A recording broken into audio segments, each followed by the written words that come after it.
संधारित्रों के श्रेणी क्रम संयोजन से संबंधित न्यूमेरिकल क्वेश्चन आप किस प्रकार से बना सकते हैं, आज की इस वीडियो में उसी बारे में चर्चा करने वाले। ओके, तो चलिए स्टार्ट करते हैं। देखिए, सबसे पहले तो समझिए कि क्वेश्चन किस प्रकार से आता है। आपको क्वेश्चन इस प्रकार से आ सकता है कि इस प्रकार से आपको संधारित्र दे दिए जाएंगे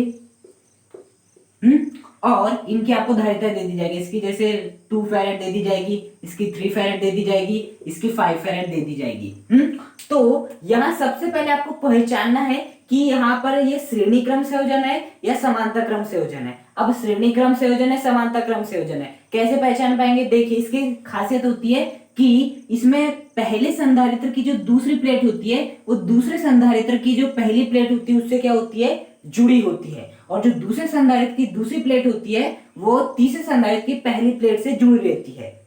ये हो गई इसकी पहली खासियत कि संधारित्र के श्रेणी क्रम संयोजन बेसिकली क्या होता है।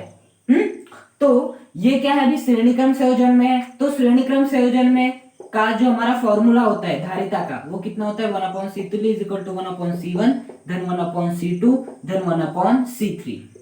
यदि आपके 4 संधारित्र हो तो 1/C4, यदि 5 हो तो 1/C5। ओके, अब देखिए 1/C तुल्य, अब हम मान निकालेंगे। हाँ, किस प्रकार से निकाल सकते, देखिए 1/C1, C1 का मान कितना है, 2 है, प्लस 1/C2 का मान कितना है, 3 है, प्लस 1/C3 का मान कितना है, 5 है। अब इसे सॉल्व कर लेते हैं। देखिए क्या हो जाएगा, 2 3 5, इसका जो एलसीएम आएगा वो कितना आएगा आपका, 30 आएगा। कितना आएगा, 30 आएगा।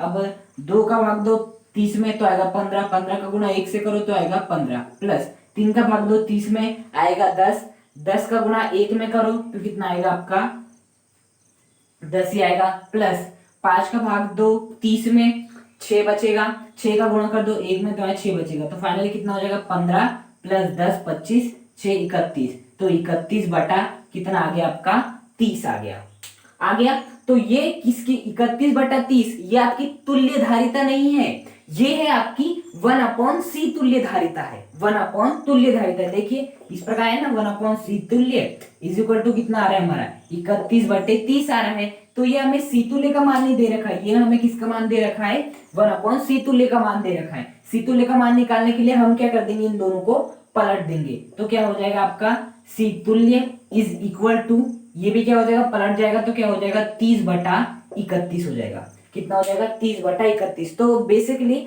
बच्चे यही गलती करते हैं, जब श्रेणी क्रम संयोजन इस प्रकार से आता है क्वेश्चन तो क्या करते हैं, बेसिकली ये जो आंसर है जैसे हमारी 31 बटा 30, तो इसे ही तुल्य धारिता मान लेते हैं। जी नहीं, ये 1/C तुल्य है, C तुल्य नहीं है। जब इसको पलट दोगे तो ये भी क्या हो जाएगा, पलट जाएगा, जिससे कि C तुल्य का मान कितना आ जाएगा, 30 बटा 31 आ जाएगा।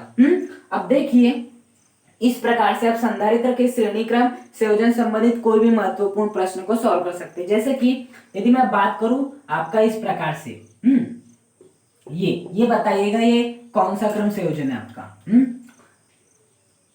ये कौन सा क्रम संयोजन है आपका, बताइए।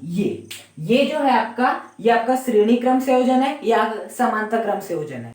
यदि हम बात करें ये दोनों संधारित्र की, तो ये दोनों जो संधारित्र वो श्रेणी क्रम में नहीं है, समांतर क्रम में है। अब ये हमने कैसे बचाना, देखिए श्रेणी क्रम संयोजन की खासियत क्या होती है कि इसमें जो पहले संधारित्र की जो दूसरी प्लेट होती है वो दूसरे संधारित्र की पहली प्लेट से क्या होती है, जुड़ी हुई होती है। पहली खासियत तो ये होती है। साथ ही साथ देखना, श्रेणी क्रम संयोजन में ना एक के बाद एक चलता है। क्या चलता है, एक के बाद एक चलता है। हाँ, और समांतर क्रम संयोजन की क्या बात होती है कि इसमें जितने भी संधारित्र रहती है उनकी जो पहली प्लेट रहती है वो किसी एक बिंदु से, देखिए किसी एक बिंदु से जुड़ी हुई है, और जो दोनों संधारित्र रहती है उसकी जो दूसरी प्लेट रहती है वो किसी एक बिंदु से जुड़ी हुई रहती है।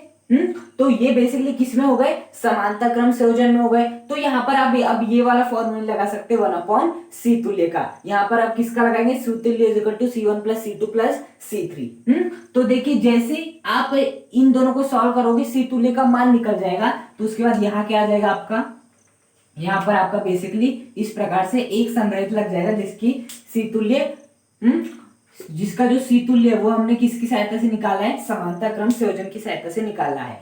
अब देखना ये जो तीनों है अब वो किस क्रम में है, वो आ चुके हैं अब श्रेणी क्रम संयोजन में, एक के बाद एक पहले संधारित्र की दूसरी प्लेट दूसरे संधारित्र की पहली प्लेट से जुड़ी है, तीसरे संधारित्र की पहली प्लेट दूसरे संधारित्र की अंतिम प्लेट से जुड़ी हुई है।